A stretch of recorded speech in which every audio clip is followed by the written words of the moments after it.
Dalam diskusi berkembang menjadi beberapa pertanyaan dan tanggapan. Tentang hal itu ditanggapi oleh Bapak Ibnu Sina dan Bapak Hairani Idris. Jadi dia declare, walaupun belum tentu. Nah kemudian kalau kiblat wisatawan Muslim hari ini, kalau dari sisi kunjungan sebetulnya ya tidak bisa melawan Makkah Madinah. Makkah Madinah. Karena dua itu yang diwajibkan hadis Nabi tadi kan. Ka'bah Aqsa. Boleh pakai Nur Ramadan kan? Asalnya. Nah, dekat kampus ini Nur Ramadan kalau dekat kampus. Ulun tuh berapa kali kata Aqsa tuh ada kampus. Kurang sebutin lagi saja. Nah, ada Aqsa. Pengen lah ke sana. Nah, jadi panggilan bukan soal bahwa itu sesuatu yang kepuasan batin dan itu perintah Nabi. Nah kemudian yang kedua terkait dengan Amsterdam tadi. Amsterdam itu lebih dikenal sebagai kota kanal sebetulnya. Dia hampir tidak punya sungai, dia punyanya kanal. Yang punya kita bisa saja. Ada peraturannya kiri kanannya. Nah, ini Banjarmasin. Peta sungainya adalah seperti ini. Yang seperti urat nadi. Ya, ini seperti urat nadi. Ya. Karena memang sungai adalah urat nadi kehidupan warga kota. Nah, sejak tahun 2016 masuk itu dirubah dari Banjarmasin Bungas, kemudian Banjarmasin Kota Sungai. Jadi dalam RPJMD kita itu disebutkan bahwa Banjarmasin Kota Sungai pintu gerbang ekonomi Kalimantan 2025. Jadi ulun ingin mengembalikan jati diri Banjarmasin sebagai kota sungai. Kebetulan di dunia itu paling Bangkok yang mengklaim sebagai the river city. Nah Indonesia belum punya the river city karena memang itu adalah sebetulnya Banjarmasin yang harus mengambil dan itu yang kita ambil. Nah kemudian bagaimana menjadikan sungai sebagai berada depan, waterfront. Jadi jadilah waterfront city Banjarmasin. Ya, pertama yang di kawasan Den Siring sepanjang hampir 4 km. Yang terakhir yang diselesaikan adalah di Muara Klayan. Dan kalau ke Muara Klayan sekarang sudah sangat berbeda dengan pada fotonya dari udara, bagus sekali. Kemarin Pak Menteri PUPR juga sudah meninjau ke situ. Berubah lah, dulu Muara Klayan itu kumuh, sekarang sudah sangat bagus sekali. Jadi waterfront city. Nah kemudian di masyarakat kami rubah kampung hijau, kampung biru. Kampung hijau ini Sungai Biru, kampung birunya itu Kampung Melayu. Wah ini sudah bagus, menghadap ke sungai. Nah kemudian 100 buah rumah di kampung biru, 100 buah rumah di kampung hijau. Itu sudah di dress up kemudian menghadap ke sungai. Sehingga dibuat titian yang bagus, yang nyaman, dan itu menjadi destinasi sekarang. Kampung hijau, kampung biru. Tujuan daripada titian itu adalah untuk membatasi. Pertama membatasi, karena boleh lagi membangun rumah melebihi batasan itu. Yang kedua sebagai beranda depan, beranda rumah. Filosofinya adalah tadi, kalau selama ini sungai adalah beranda belakang, membuang sampah ke belakang terus. WC-nya pun di belakang menghadap sungai. Nah sekarang dirubah, WC-nya tidak lagi menghadap sungai, dibikin kayak biofilter, ya biofil di kampung hijau, kampung biru, sehingga sungai adalah berada depan. Kadang mungkin membuang sampah ke pelataran rumah sendiri. Itu mindsetnya yang harus dirubah. Nah kemudian kalau kita lihat aliran sungai ini, saat ini data 2019, 102 buah sungai. Sekarang di pendataan terakhir kita ada 200 sungai di Banjarmasin beserta anak-anak sungai. Yang di sisi kiri itu adalah Sungai Barito, kemudian yang agak besar melintas kota itu Sungai Batamura, kemudian yang di atas Sungai Alalak. Ya, Sungai Alalak tadi yang tembus ke Terangkat. Kalau kita lihat peta ini, yang meliuk-liuk itu sungai, yang lurus adalah kanal. Kita bisa lihat yang lurus yang mana, yang kada lurus yang mana.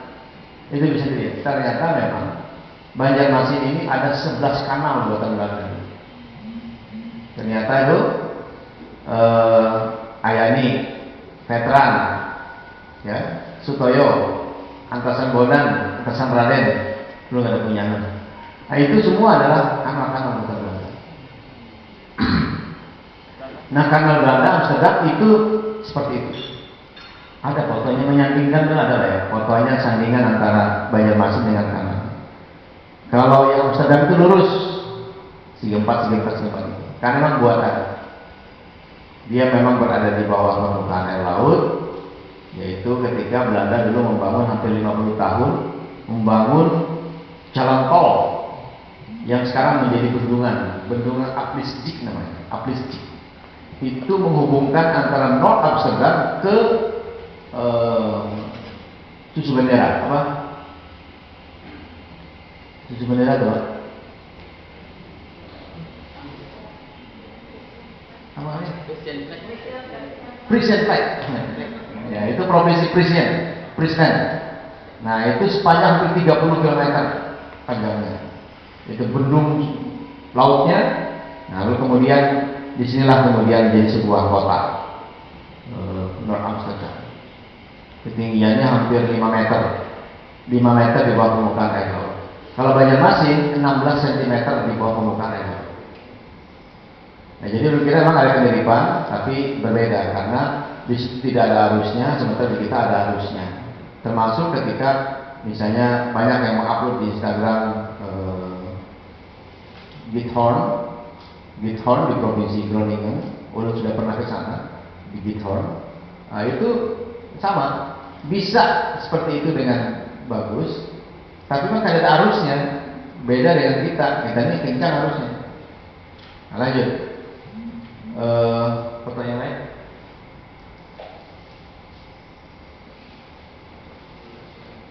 Nah, udah kita lewatin aja. Nah, kemudian terkait dengan pengembangan wisata Banjarmasin, kira-kira dari sinkron juga dengan pertanyaan Ustaz Tanjid terkait dengan kayak apa. Ada gerakan membersihkan sungai. Ada 4 sebetulnya di Banjarmasin ini. Ada satgas kebersihan rutin itu setiap akhir pekan, membersihkan sungai-sungai dan sampah-sampah.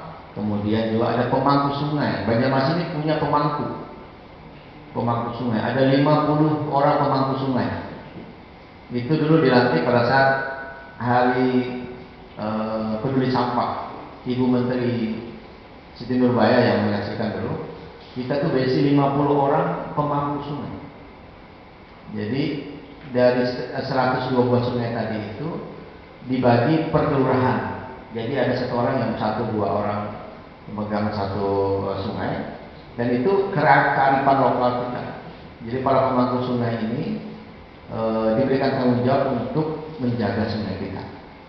Nah, memang kelihatannya ada yang bekerja, ada yang aktif, ada yang aktif juga. Nah, kemudian menggerakkan komunitas, membersihkan sungai-sungai, dan dalam Kongres Sungai Indonesia ketiga tahun 2017 di Banjarmasin itu menghasilkan deklarasi Banjarmasin. Ada 5 deklarasi. Itu sudah kami sampaikan dengan Pak Jokowi ketika datang di sini dulu. Dan Pak Menteri Sesnek juga pernah sampaikan bahwa sungai itu harus dikelola satu sungai satu manajemen. Prinsipnya one river one management. Tidak bisa, karena sungai kita tidak punya KTP. Apapun yang dikirim oleh Bubuhan Kabupaten Banjar di Banjarmasin, kita terima dengan baik di Banjarmasin. Tiap hari berapa ton, berapa hektar kan dikirim ke Banjarmasin kita terima. Nah, makanya harus one river one management, Pak. Tidak bisa. Sungai Barito itu 2 provinsi, 15 kabupaten kota. Apapun yang dikirim mulai hulu sungai sampai Huruf Cahu, Muara Tewe, Buntok, sampai Batola mengirim ke Banjarmasin, itu kita terima dengan baik. Kita protes. Ranting kayu macam-macam, ya, kita terima. Nah, makanya beban Banjarmasin itu sangat berat. Tuhan Banjarmasin. Nah makanya one river one nature. Yang kedua, kita harus bentuk semacam badan otoritas sungai, badan otoritas das Sungai Barito. Harus untuk badan otoritas. Kan otoritas Jatiluhur, otoritas Asahan. Kalau hanya Banjarmasin ini terlalu berat. Maka sungai-sungai kita ini berbeda dengan sungai Bengawan Solo. Kalau Bengawan Solo kan air mengalir sampai jauh, akhirnya ke laut, selesai. Wadah kita ini kan punya surutnya boleh ke laut, punya pasang boleh ke laut. Itulah salah satu alasan kebijakan pelarangan kantong plastik. Karena plastik itu nang bolak-balik, kada terurai. Perlu 500 tahun untuk terurai kantong plastik.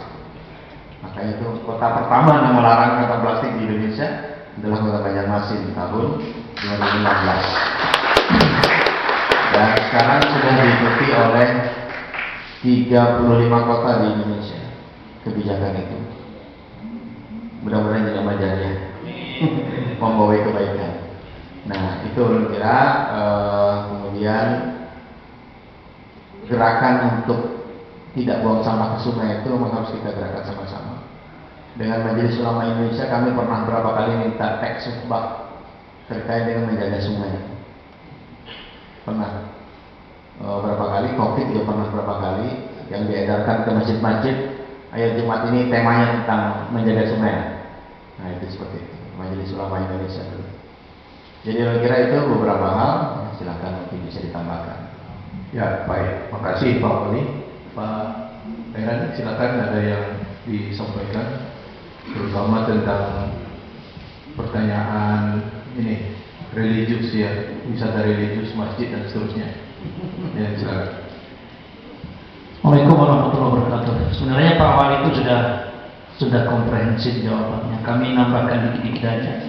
Tadi Pak Tamjid ya, mana jadinya tadi? Oh wes, itu Sungai Gurih itu di mana namanya? Ayani? Oh di Bogor. Jadi di situlah. Kami sering berkelakar ya di tingkat nasional, diskusi di Jakarta. Ya kita Kalimantan itu sekarang ini hampir terbalik. Kenapa terbaliknya? Bukan Kalimantan tapi mantan kali. Ini kan 200 lebih. Sama semuanya tadi. Ya, terima kasih banyak ada 3 tadi. Jadi mungkin Pak Ihsan juga bisa bantu terkait dengan kerjasama. Kemudian juga SDM pariwisata kita. Kemudian yang potensi tadi itu dua dari yang 4 yang sebutkan itu sudah ada Pokdarwisnya. Kelompok sadar wisata itu dibina oleh Dinas Budaya Pariwisata, terutama yang Basiri, kemudian satu lagi yang di Makam Sultan Suriansah dan Masjid Sultan Suriansah. Itu memang keunggulan kita untuk yang religi. Kemudian satu lagi mungkin Masjid Jami Singajinga. Yang ketiga yaitu masjid tertua ketiga di Banjarmasin. Tadi ada di tayangan yaitu Masjid Haur Kuning yang di dalam Klayan. Itu sangat antik ya, unik karena tempat azannya masih ada yang meliuk ke atas, kemudian juga masih terpelihara, dan itu juga mungkin bagian dari cagar budaya. Kemudian satu lagi Langgar Al-Hinduan itu sedang dikerjasamakan, dirintis nih dengan PBNU, karena ternyata Langgar Al-Hinduan itu adalah tempat dilaksanakannya Muktamar NU ke-11 tahun 1936 sebelum Indonesia merdeka. Itu adalah Muktamar NU pertama di luar Jawa, dan monumennya luar biasa. Hasilnya yang disepakati adalah bersepakat tentang bentuk dan dasar negara Indonesia akan diproklamirkan. Disitulah lahir dalam muktamar itu kesepakatan soal Darussalam. Indonesia yang akan dibentuk adalah Darul Islam atau Darussalam, bukan daulah Islamnya, bukan negara Islam. Nah di situ yang bersepakat alim ulama, dan dalam catatan PBNU juga ada seperti itu. Dan kami ingin dari tim ahli cagar budaya untuk menetapkan kawasan itu sebagai kawasan budaya, kawasan cagar budaya. Langgarnya karena mungkin harus dikembalikan seperti bentuk asal, karena itu monumennya luar biasa. Walaupun gedung di sebelahnya pelaksanaan muktamarnya sudah dibongkar, sudah tidak ada lagi.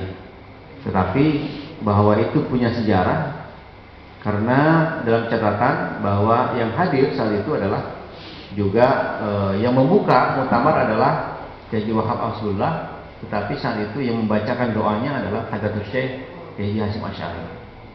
Nah, jadi itu monumennya luar biasa. Nah itu harus tinggal dipoles-poles seperti itu, kemudian ditetapkan sehingga itu menjadi sebuah warisan budaya yang menurut kita jauh dari kesyirikan, ya, karena memang itu monumen yang harus dihidupkan lagi, yaitu Langgar Al-Hinduan. Ya, kemudian di ujung di Sugi Mukti tempat ziarah juga, di situ kan sedang dibangun oleh masyarakat, terutama dari keluarga besar Bani Arsadi, sama seperti Masjid Terapung, ya, para kuntung sudah pinggir sungai. Kami izinkan menancap di pinggir sungai karena memang ada sekalian untuk dermaga. Jadi kira-kira untuk pengembangan kita ke depan ingin memastikan saja bahwa tempat-tempat yang memang layak, ya, yang punya sejarah, akar sejarah, seperti masjid pertama yang dibangun di Banjarmasin, yaitu Masjid Sultan Suriansa, itu masih terpelihara. Kami ingin menambah situ dengan museum, ditambah dengan pilar-pilar yang masih ada, termasuk juga pintu yang masih terpelihara, yang memang sejak awal pintu itu ada dan diselamatkan. Hanya penanda sholatnya aja yang kayak apa, kan semalam itu waktu membaiki Sultan Suriansa ini, penunjuk waktu itu ditebang, ya, tinggal cuman ulinnya aja lagi, walaupun diberi pagar begitu. Padahal itu pilarnya kalau masih berdiri, ya selama bisa berfungsi untuk menunjuk jam waktu sholat. Tingginya berapa meter ya? Itu ulinnya ditebang. Jadinya kada tahu sejarah tuh. Oh, itu termasuk injakan kaki Sultan ketika ingin masuk masjid, itu masih ada di museumnya, masih ada. Nanti mungkin perlu dibenahi lah kawasannya. Kira-kira itu yang Ya, baik. Ustaz Hairani ada? Ya, cukup ya. Baik ya, jadi ini sangat menarik sekali ya. Jadi kita ingin juga Pak Wali ini, Ya, Pemko berusaha.